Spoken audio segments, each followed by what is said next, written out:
Captain Jake Harrison stood on the bridge of the UES Wanderer and watched the stars drift by through the main viewing screen. His ship had been exploring the outer rim of human space for 6 months now, and the crew was getting restless. They had mapped 12 new star systems, but found nothing more exciting than basic mineral deposits and a few dead worlds. The door to the bridge opened, and Dr. Lisa Martinez walked in with a look of excitement on her face that Jake had not seen in weeks. She carried a small container in her hands and moved quickly toward his command. "Chair Captain, you need to see this right now," she said breathlessly. Jake turned to face his chief scientist. Lisa had been with the Wanderer since its first mission, 3 years ago, and she rarely got this excited about anything. The last time she had looked this way was when they discovered those crystal formations on Kepler 7. "What do you have for me, Lisa?" Jake asked. "Something impossible," she replied, and set the container on the small table next to his chair. Inside the clear container was what looked like ordinary dirt from the planet they had surveyed yesterday. Jake looked at the sample, then back at Lisa. "It looks like regular soil to me." "Look closer," Lisa said, and activated a small scanner. The device projected a holographic image above the container that made Jake step backward in surprise. The soil sample was moving, but not in any way that made sense. Tiny organisms were floating through the dirt like it was not there at all. They appeared and disappeared randomly, and seemed to exist in several places at the same time. "Are they teleporting?" Jake asked. "No, Captain. They are existing in multiple dimensions at once," Lisa said with growing excitement. "These organisms live in our reality and at least 3 other parallel dimensions simultaneously. They phase in and out of our space like it is just one room in a big house." Pete Collins, the chief engineer, had been listening from his station and walked over to join them. He stared at the hologram with wide eyes and shook his head slowly. "That should not be possible," Pete said. "Nothing can exist in multiple dimensions at the same time without being torn apart by dimensional stress." "That is what I thought too," Lisa replied, "but these little creatures do it naturally. They have been doing it for millions of years, according to the carbon dating." "Captain, this could change everything we know about physics and space travel." Amy Brooks looked up from her communications station. "Captain, I am picking up some strange signals from the same area where we collected that sample. The signals seem to be coming from empty space, but the readings are very strong." Jake felt his pulse quicken.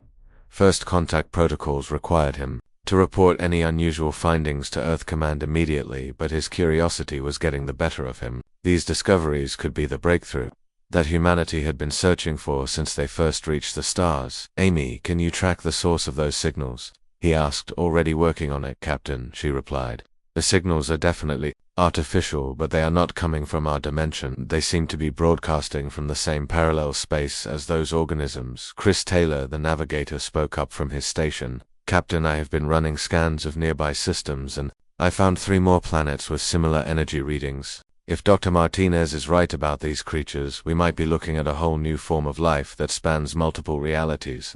Jake walked to the center of the bridge and looked at each member of his crew. They were all staring at him with the same expression he had seen countless times before. It was the look that every human explorer got when they found something new and mysterious. It was the look that had driven their species from caves to the stars in just a few thousand years. "Lisa, how long do you need to run a full analysis on these organisms?" he asked. "Give me 48 hours and I can tell you everything about how they exist in multiple dimensions," she replied. "Pete, can you build a device that lets us interact with objects in parallel dimensions?" "Probably, Captain, but I would need at least a week to design something safe." Jake nodded and made his decision. He knew he should contact Earth Command first, but he also knew they would order him to return immediately with the samples. The bureaucrats back home were always more interested in playing it safe than making real discoveries. "Amy, send a message to Admiral Kane at Earth Command. Tell him we have made a significant discovery and request permission to extend our mission by 2 weeks for detailed analysis." "What if he orders us to return immediately?" Amy asked. "Then we will follow orders," Jake said. "But until then, we are going to learn everything we can about these creatures and those signals." The crew returned to their stations with renewed energy. Jake remained in the center of the bridge and watched the stars ahead of them.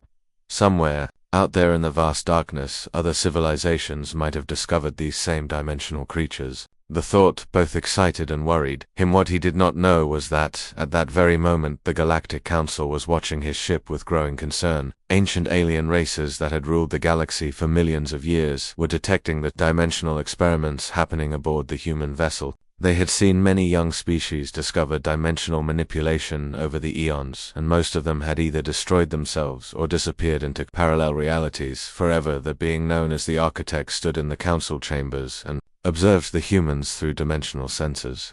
These newcomers showed the same dangerous curiosity that had doomed so many species before them. The question now was whether humanity would learn to control their curiosity before it consumed them, or whether they would become another cautionary tale in the galaxy's long history. Jake Harrison had no idea that his simple decision to study some unusual organisms had just set in motion events that would change the fate of every living being in the galaxy.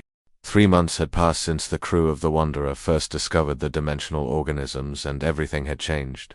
Dr. Lisa Martinez barely slept anymore, as she worked day and night to understand how the tiny creatures existed across multiple realities. Her laboratory had become the most important place on the ship, and sometimes Jake found her there at all hours talking to herself as she studied the samples. The breakthrough came on a Tuesday morning when Lisa burst onto the bridge with tears in her eyes. She ran straight to Jake, who was reviewing navigation charts with Chris Taylor. "Captain, I can talk to them," she said breathlessly. Jake set down his datapad and looked at her carefully. Lisa had been pushing herself too hard lately, and he was worried about her mental state. "Talk to who, Lisa?" "The organisms, Captain. I found a way to communicate with them using dimensional frequency modulation. They are not just simple creatures. They are intelligent, and they have been trying to talk to us for weeks." Pete Collins stopped working on his engineering console and walked over to join the conversation. He had been developing dimensional manipulation devices based on Lisa's research, and his latest prototype was sitting on the bridge waiting for testing. "What do they say?" Pete asked. "They call themselves the Wanderers, which is funny because that is the name of our ship too. They exist in thousands of parallel realities at the same time, and they have been watching our universe for millions of years." "Captain, they know about other intelligent species, including some that live entirely in dimensional space." Jake felt his heart racing. If Lisa was right, then humanity had just made contact with beings that could provide information about the entire galaxy. The possibilities were endless but also terrifying. "Have you told them about us?" he asked a little bit. "They are very curious about humans because we are the first species they have met that figured out dimensional science so quickly. Most other races take thousands of years to develop the technology we created in just 3 months. Amy Brooks looked up from her communications station with a worried expression. "Captain, I am receiving priority messages from Earth Command. Admiral Kane wants a full report on our dimensional experiments immediately." "Not now, Amy," Jake said. "Lisa, what else did the Wanderers tell you?" "They warned me that our experiments are creating ripples across multiple dimensions. Other species that live in parallel space are starting to notice us, and some of them are not happy about it. The Wanderers say we need to be more careful, or we might attract the wrong kind of attention." Pete held up his newest device, which looked like a small metal cube covered in glowing circuits. "Speaking of experiments, Captain, I think I have solved the dimensional manipulation problem. This device can move objects between parallel dimensions without damaging them. We could use it to explore the other realities that the Wanderers described." Jake stared at the device and felt the familiar pull of human curiosity. Every instinct told him to be careful, but another part of him wanted to see what was possible with this new technology. "Have you tested it yet?" "Only with small objects like coins and tools. Everything came back exactly as it went in. I think we are ready to try something bigger." Chris Taylor interrupted them from his navigation station. "Captain, we have a problem.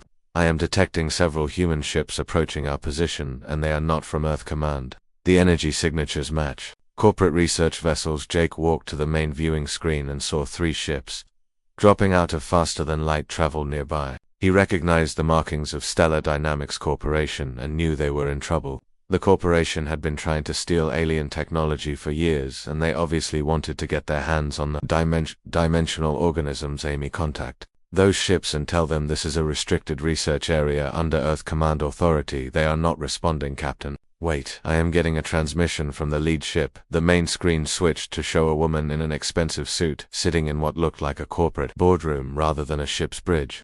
Jake recognized her as Helen Clark, the head of Stellar Dynamics Research Division. "Captain Harrison," she said with a fake smile. "I hope you will not mind if we conduct some independent research in this system. We have every right to study these fascinating dimensional creatures." "How did you find out about our discovery?" Jake demanded. "Word travels fast in the scientific community, Captain. Dr. Ryan Foster at the Mars Research Station has been very interested. In your reports about dimensional manipulation, we simply followed the trail of excited researchers back to your location. Jake realized with growing horror that news of their discovery was spreading throughout human space. Independent research groups, corporate laboratories, and probably even amateur scientists were already trying to replicate their experiments. Humanity's natural tendency to share information and push boundaries was about to create a disaster. Helen, you need to leave this system immediately. These experiments are dangerous and require careful coordination. I think we can manage, Captain. Our scientists are just as capable as yours. The transmission ended, and Jake watched helplessly as the corporate ships moved toward the planet where they had first found the dimensional organisms. He knew that Helen's teams would start their own experiments without understanding the risks involved. Captain Lisa said quietly, "The Wanderers are very upset. They say the new ships are creating chaotic dimensional disturbances. If too many groups start experimenting at once, they could tear open permanent rifts between realities." Pete's dimensional device started beeping rapidly and displaying warning signals. "Captain, something is wrong. The dimensional fabric around this system is becoming unstable. We need to stop all experiments immediately."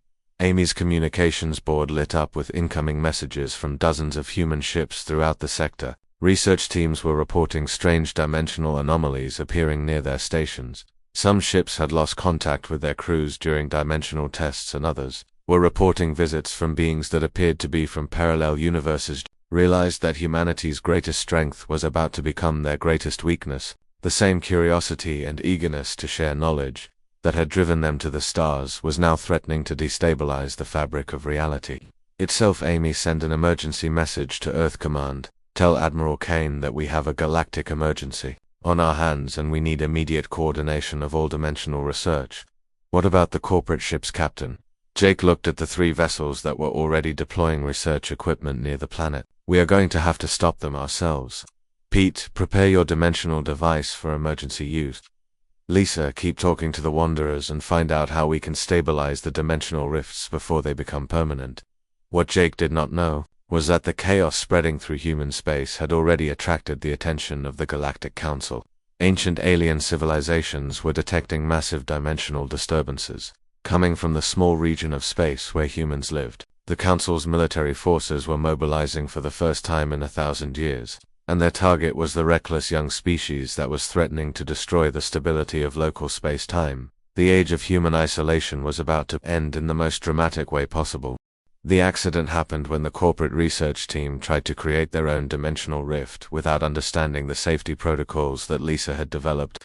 Jake watched in horror from the bridge of the Wanderer as a massive tear in space opened near the Stellar Dynamics vessel and began pulling everything nearby into a swirling vortex of twisted reality. "All ships, this is Captain Harrison. Evacuate the area immediately," he shouted over the communications channel. Helen Clark's ship was closest to the rift, and Jake could see it struggling against the gravitational pull. The corporate vessel's engines were at full power, but it was being dragged slowly toward the dimensional tier. "Captain," Amy called out from her station. "I am receiving a distress signal from inside the rift. Someone is trapped in there." Pete looked up from his engineering console with his dimensional device in his hands. "Captain, I might be able to stabilize the rift long enough for a rescue, but it will be extremely dangerous. If my calculations are wrong, we could make the situation much worse." Jake did not hesitate. "Do it, Pete." "Amy, prepare a rescue shuttle, and get me a team of volunteers." "I will go with you, Captain," Lisa said, as she entered the bridge, carrying her communication equipment. "If there are survivors in that dimensional space, I might be able to contact the Wanderers for help within minutes." Jake was piloting a rescue shuttle toward the dimensional rift with Lisa, Pete, and 3 other crew members. The space around the tier was filled with twisted energy patterns that made navigation almost impossible, but Jake had always been good at flying in dangerous conditions. They approached the rift. Jake saw something that made him stop breathing for a moment. There was a structure floating in the dimensional space that was definitely not human. It looked like a crystalline tower covered in glowing symbols, and it was clearly artificial. "Lisa, are you seeing this?" "Yes, Captain, and I am getting readings. That suggests the structure has been there for a very long time. We may have accidentally discovered an alien outpost." The rescue shuttle passed through the rift, and Jake felt a strange sensation like his body was being stretched in several directions at once. When the feeling passed, they were floating in a space that looked like a twisted version of normal reality where colors shifted constantly and distant stars appeared to be moving in impossible patterns there. Pete pointed toward what remained of the corporate research vessel. The ship was damaged but intact and floating near the alien structure.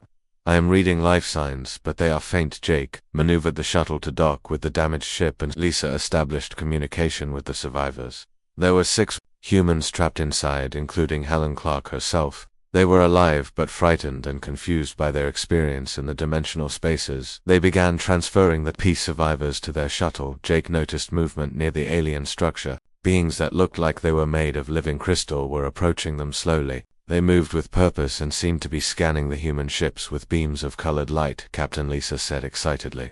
I think these are the aliens that the Wanderers warned us about. They are trying to communicate, but not in any language. I recognize one of the crystal beings came close enough for Jake to see it clearly. It was about 7 feet tall with a body that seemed to shift between solid and translucent. When it spoke, the words appeared directly in Jake's mind rather than being heard through his ears. You are the humans who disturbed the dimensional barriers. Jake tried to respond the same way he had seen Lisa communicate with the Wanderers. We did not mean to cause harm. We are explorers, trying to understand dimensional science. Your species learns too quickly and shares knowledge without wisdom. You have created instabilities that threaten multiple realities. We want to fix our mistakes. Can you help us? The crystal being seemed to consider this for a long moment. I am Mediator Kethfa of the Galactic Council. My people have been watching your species since you first discovered dimensional manipulation. You show promise but also great danger. Lisa stepped forward and somehow managed to join the mental conversation. We have been learning from the Wanderers about dimensional science. They told us we needed to be more careful. The Wanderers are young compared to the Council, but they speak wisdom. Your species has potential to become great explorers of dimensional space, but first you must learn control. Jake felt hope growing in his chest. Will you teach us? That remains to be seen, human. First we must repair the damage you have caused, and ensure your experiments do not destroy local spacetime. Pete had been working on his dimensional device while the conversation continued, and he looked up with excitement. Captain, I think I understand what went wrong. The corporate team used raw dimensional manipulation without the harmonic stabilizers that we developed. If I adjust the frequency, I might be able to close the rift safely. Mediator Kethfa observed Pete's work with what seemed like approval. Your engineer shows wisdom beyond his years. Yes, that approach should work, but it will require precise timing over the next hour. Jake watched as Pete worked with the alien mediator to stabilize the dimensional rift. The process was complex and required both human creativity and alien knowledge to succeed. When they finally closed the tier in space, Jake felt like they had just passed some kind of test. This is only the beginning, human captain, Kethfa said, as they prepared to return to normal space. Your species must choose between reckless experimentation and careful exploration.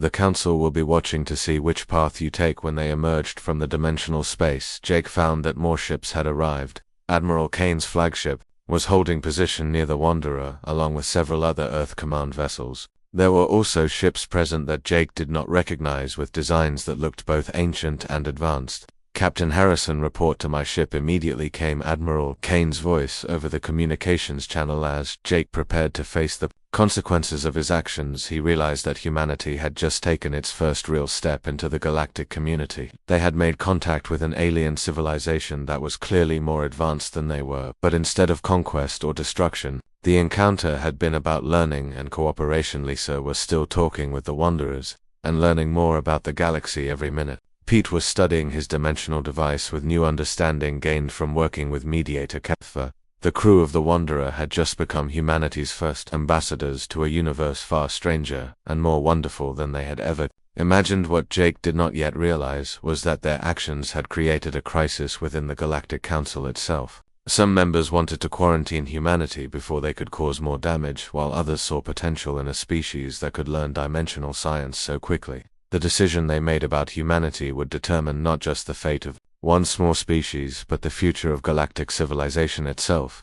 6 weeks after first contact, Admiral Kane stood in the newly constructed joint research facility, floating in carefully controlled dimensional space. The station was a marvel of combined human and alien engineering, where scientists from both species worked together to understand the mysteries of parallel realities. Jake Harrison had been promoted to facility commander, while Mediator Kethfa served as the Council's representative. The facility was buzzing with activity as researchers made breakthrough after breakthrough.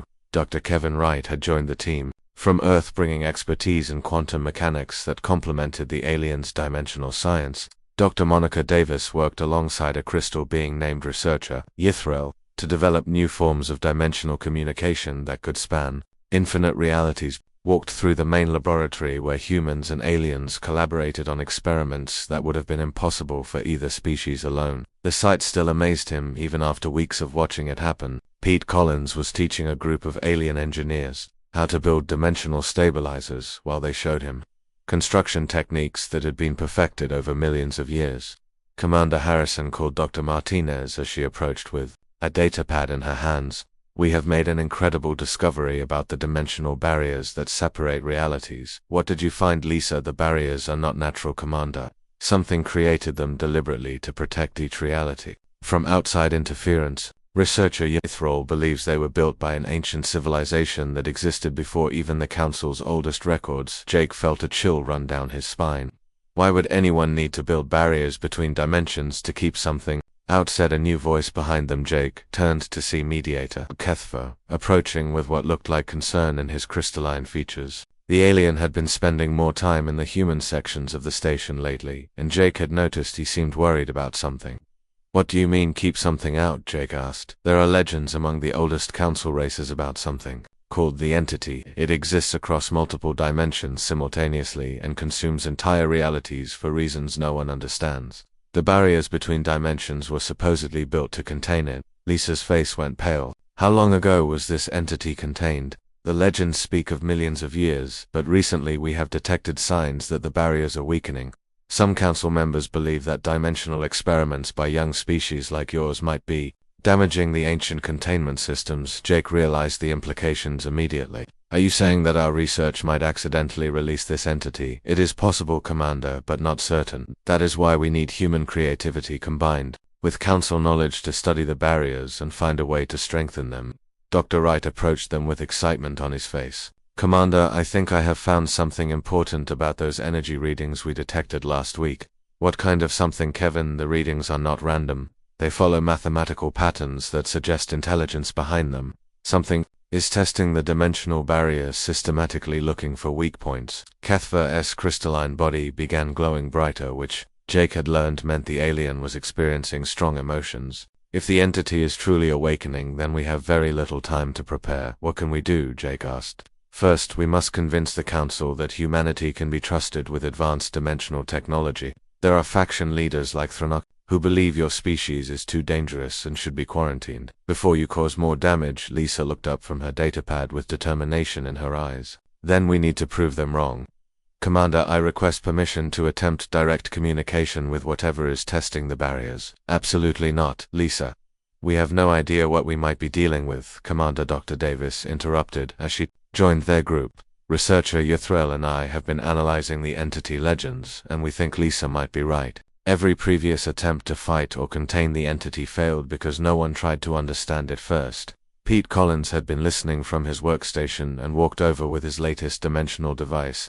"If we are going to try communication, we will need better equipment than what we have now. I can modify the dimensional communicator to handle much more complex data patterns, but it will take at least a week." Jake looked around at his team and realized they were proposing something that could either save the galaxy or doom it completely. The human part of him wanted to rush forward and try the impossible, while the commander part of him wanted to be cautious and seek approval from higher authorities. "What does the Council think about attempting communication with the entity?" he asked Kethfer. "Most Council members would consider it madness, but they have been trying conventional approaches for millions of years without success." "Perhaps madness is exactly what this situation requires." Admiral Kane chose that moment to contact the station with news that changed everything.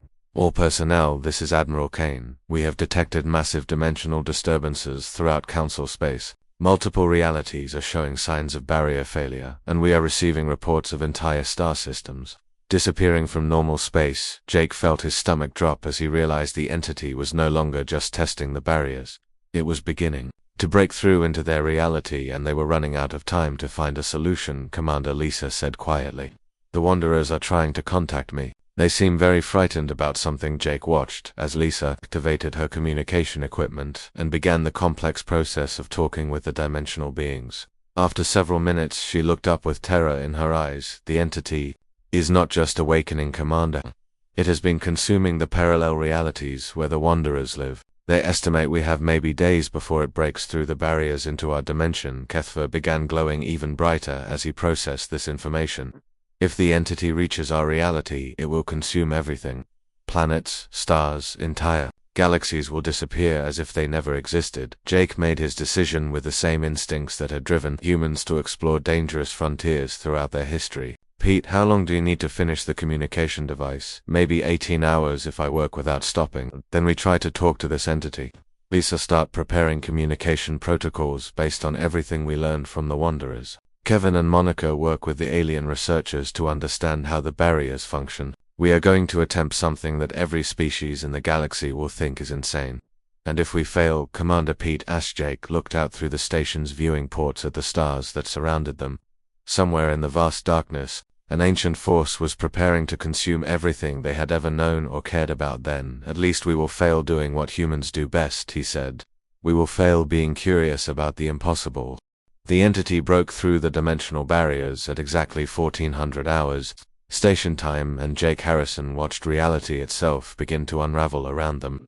The research facility shook violently as waves of destructive energy passed through normal space, consuming everything they touched. 3 nearby star systems simply vanished as if they had never existed, leaving only empty void behind. All stations battle alert. Admiral Kane's voice crackled over the communications system. Council and Earth Command fleets are moving to intercept the entity, but we need the research facility to maintain dimensional stability in this sector. Jake stood in the facility's command center, watching tactical displays that showed the approaching threat. The entity appeared on their sensors as a massive distortion that existed in 17 different dimensions simultaneously. Where it moved, reality died, leaving nothing but empty space that hurt to look at directly. Commander Pete Collins called out from his engineering station. The dimensional communicator is ready, but I have no idea if it will work against something that large and powerful. Dr. Martinez was already at the communication console with researcher Yithril beside her. The alien scientist's crystalline body was glowing with patterns that Jake had learned meant extreme concentration mixed with fear. Lisa, can you establish any kind of contact with that thing? Jake asked. I am trying, Commander, but the entity's dimensional signature is unlike anything we have studied before. It exists across so many realities that finding the right frequency is almost impossible. Mediator Kethva appeared on the command center's main screen, broadcasting from the Council flagship that was leading the alien fleet toward the entity. Commander Harrison, the Council has decided to attempt a direct military assault. We have weapons that can damage dimensional structures, but they have never been tested against something this large. What are the chances of success? Jake asked. Unknown, but probably very low. Every previous civilization that tried to fight the entity was consumed completely.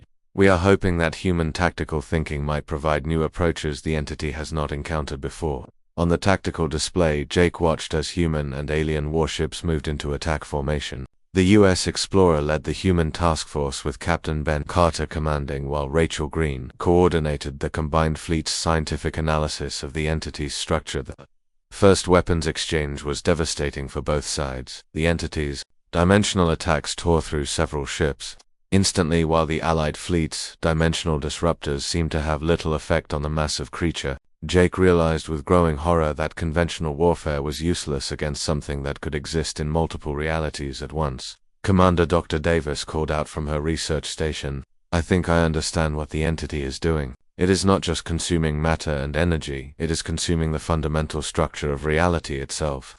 What does that mean, Monica? It means the entity is not malevolent in the way we understand evil, Commander. It is curious like we are, but it explores by consuming everything it encounters. It cannot understand that other forms of consciousness exist because it destroys them. Before meaningful contact is possible, Jake felt something click in his mind. As he processed this information, Lisa, can you modify the communication system to send our message through all 17 dimensions? Simultaneously, theoretically, yes, but why would that help, Commander? Because we are going to do something that entity has never experienced before. We are going to talk to it as equals instead of trying to fight or hide from it. Pete looked up from his controls with doubt in his eyes. Commander, that thing just destroyed 3 star systems. How can we possibly communicate with something that powerful the same way we communicated with the Wanderers? Pete, we start with simple concepts and build from there. The entity might be ancient and powerful, but it has never encountered a species that responds to the unknown by trying to understand it instead of running away. Dr. Wright had been monitoring the space battle, and he looked up with alarm. "Commander, the entity is adapting to our weapons faster than we can modify them. The fleet cannot hold it much longer." Jake made his decision with the same human instinct that had driven explorers into every dangerous frontier their species had ever encountered. "Lisa, begin broadcasting on all dimensional frequencies. Start with basic mathematical concepts, then move to communication protocols. Show the entity that we are intelligent beings who want to understand rather than destroy." "What should I tell it, Commander?" "Tell it what humans have always told the unknown. We come in peace, and we want to learn for several long minutes." Lisa worked with both human and alien communication experts to craft a message that could span multiple dimensions. The process was complicated by the fact that they had to encode concepts that might be completely foreign to a being that experienced reality in ways no one could fully comprehend. When the first message was transmitted, Jake watched the tactical displays with growing tension. The entity paused in its advance toward the Allied fleet and seemed to be processing what it had received. Commander Rachel Green's voice came through from the Explorer. "The entity has stopped attacking our ships. It appears to be scanning us with some kind of energy beam, but it is not destructive, researcher." Yethrel began glowing brighter as he monitored the entity's response. "Commander Harrison, the entity is attempting to respond to your message, but its communication methods are destroying our receivers. We need a more robust system." Pete was already working on modifications to their equipment. "Give me 10 minutes, and I can handle much stronger signals." Those 10 minutes felt like hours as Jake watched the space battle continue in slow motion. The entity had stopped its advance, but it was still consuming matter from the surrounding area as if it could not help itself. Several smaller council ships had been caught in its energy field and simply ceased to exist when Pete finished his modifications. Lisa immediately detected a response from the entity that was unlike anything they had ever encountered. The message came through all 17 dimensions at once, carrying concepts that stretched the limits of human understanding. "What is it saying, Lisa?" "I think it is trying to explain what it is, Commander. The entity is not a single being but a collective consciousness that spans multiple realities. It has been alone for so long that it forgot other forms of awareness could exist." Dr. Davis was working frantically to translate the entity's complex communication patterns. "Commander, the entity is showing us its history. It began as explorers like us, but became trapped between dimensions millions of years ago.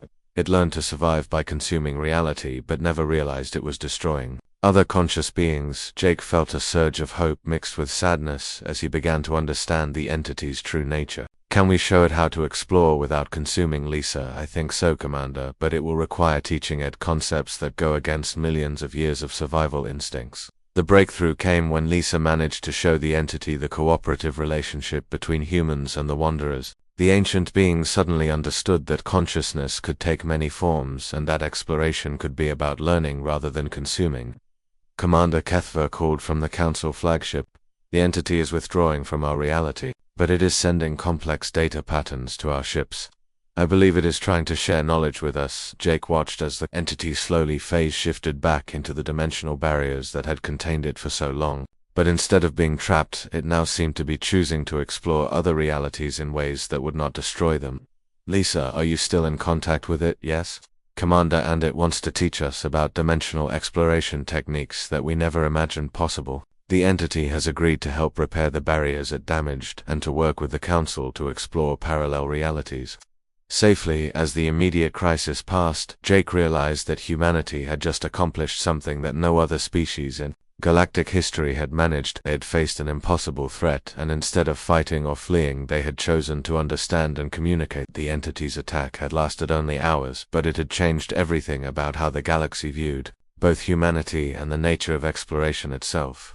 6 months after the entity crisis, humanity had become full members of the Galactic Council, and everything about galactic civilization was changing. Captain Sarah Lewis stood on the bridge of the UES Discovery as her mixed crew of humans and aliens prepared for their first official exploration mission beyond the edge of known space. The ship itself was a marvel of combined engineering that could travel through both normal space and the dimensional pathways that the entity had taught them to use safely. Captain called Lieutenant Ben Carter from his tactical station. "We are receiving the final authorization from Council Command to begin the deep space survey." Sarah nodded and looked around at her bridge crew.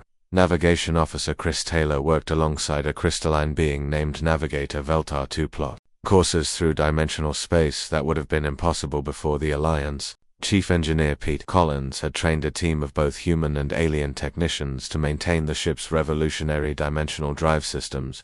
"Take us out, Navigator," Sarah ordered. The Discovery moved away from the joint naval base that now served as headquarters for combined human and Council exploration forces. Through the viewing screen, Sarah could see dozens of ships from different species working together on projects that would have seemed like fantasy just a year ago. Dr. Lisa Martinez had become Director of Dimensional Sciences for the entire Council, and her research teams were stationed throughout the galaxy. She worked closely with beings like researcher Yithril to develop new technologies that opened pathways to infinite parallel realities. The dimensional communication networks they created allowed instant contact between star systems that were thousands of light years apart. Captain reported Communications Officer Amy Brooks. "Director Martinez is requesting a final check before we enter dimensional space." Sarah activated the communication system and Lisa's face appeared on the main screen. Behind her in the laboratory, Sarah could see human and alien scientists working side by side on experiments that challenged everything they thought they knew about reality.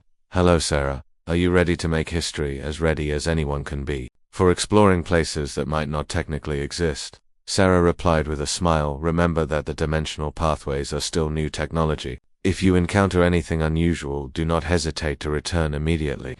We have learned that curiosity must be balanced with wisdom." "Understood, Director. See you when we get back." The Discovery activated its dimensional drive and shifted into the parallel space that existed alongside normal reality. The sensation was strange, but no longer frightening as it had been during the early experiments. Sarah watched through the viewing screen as the familiar stars disappeared and were replaced by a realm where different physical laws created landscapes of impossible beauty. Captain Navigator Taylor called out with excitement in his voice, "I am detecting artificial structures ahead. They appear to be very old, but definitely built by intelligent beings. Take us closer, but maintain safe distance." As they approached the structures, Sarah realized they were looking at the remains of a vast civilization that had existed entirely in dimensional space. Cities floated in the void, connected by bridges of crystallized energy and surrounded by gardens that grew in patterns that defied conventional physics.